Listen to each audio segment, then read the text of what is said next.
जिस तरह सांस की गति निरंतर चलती रहती है, उसमें कभी भी विराम नहीं होता, उसी प्रकार भगवत प्राप्ति के लिए नाम जप भी तैल्य धारा की तरह सदा सर्वदा चलते रहना चाहिए। जिस व्यक्ति के द्वारा निरंतर भजन ध्यान होता रहता है, उसके कल्याण में किसी भी प्रकार के संदेह की गुंजाइश ही नहीं है, क्योंकि गीता में स्वयं भगवान इसका समर्थन करते हुए अध्याय 8 के श्लोक नंबर 6 में अर्जुन से कहते हैं, हे कुंती पुत्र अर्जुन, यह मनुष्य अंतकाल में जिस जिस भी भाव को स्मरण करता हुआ शरीर का त्याग करता है, उसको ही प्राप्त होता है, क्योंकि वह सदा उसी भाव से भावित रहता है। मनुष्य सदा जिस भाव का चिंतन करता है, अंतकाल में भी प्राय उसी का स्मरण होता है। इतना ही नहीं, निरंतर चिंतन करने वाले साधक के लिए तो भगवान अपनी प्राप्ति बड़ी ही सहज बताते हैं।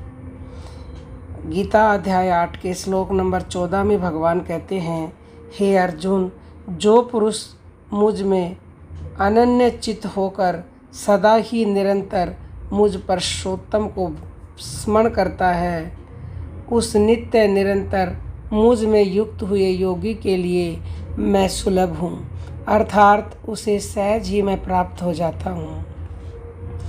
पहले के 2 श्लोकों में भगवान ने इंद्रिय, मन और प्राणों के निरोध का साधन बताया है। उसे करना बहुत ही कठिन कहा जा सकता है, क्योंकि उसे योगी ही कर सकते हैं, परंतु निरंतर भगवान चिंतन, नाम जप तो प्रत्येक व्यक्ति संसार के सारे कार्य करते हुए भी कर सकता है।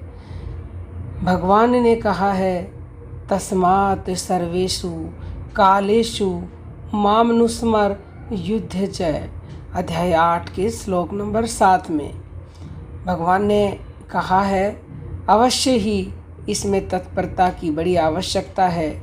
तत्पर होकर करने पर भी यदि जीवन काल में भगवान की प्राप्ति नहीं हुई तो अंतकाल में तो निसंदेह हो ही जाती है। तन, मन और वचन तीनों से ही नाम जप साधन होना चाहिए। शरीर से सेवा, मन से भगवान का ध्यान और जिह्वा से भगवान का नाम जप करना चाहिए। कोई भी सांसारिक कार्य स्वार्थ के लिए न करके कर्तव्य समझ करके करें। जिस जिस समय में भगवत स्मृति हो, उस समय भगवान की अत्यंत कृपा समझें और आनंद में गदगद हो जाएं। जिस क्षण में भगवान की विस्मृति हो जाए, उसके लिए बड़ा भारी पश्चाताप करें कि इस समय यदि मेरी मृत्यु हो जाती तो न मालूम क्या दुर्दशा होती। तो यदि आप निरंतर नाम जप कर रहे हो, निरंतर का मतलब समझते हो, जैसे श्वास 24 घंटे चल रही है, तो हर श्वास के साथ यदि आप नाम जप कर रहे हो, संसार के सारे कार्य करते करते, तो आपके लिए भगवान को पाना बहुत ही सरल सुगम है। आसानी से आप भगवान को पा सकते हो, ये स्वयं भगवान ने कहा है। तो ये वीडियो आपको अच्छी लगी है तो अपने जीवन में ज़रूर उतारें, औरों के पास भी शेयर करें।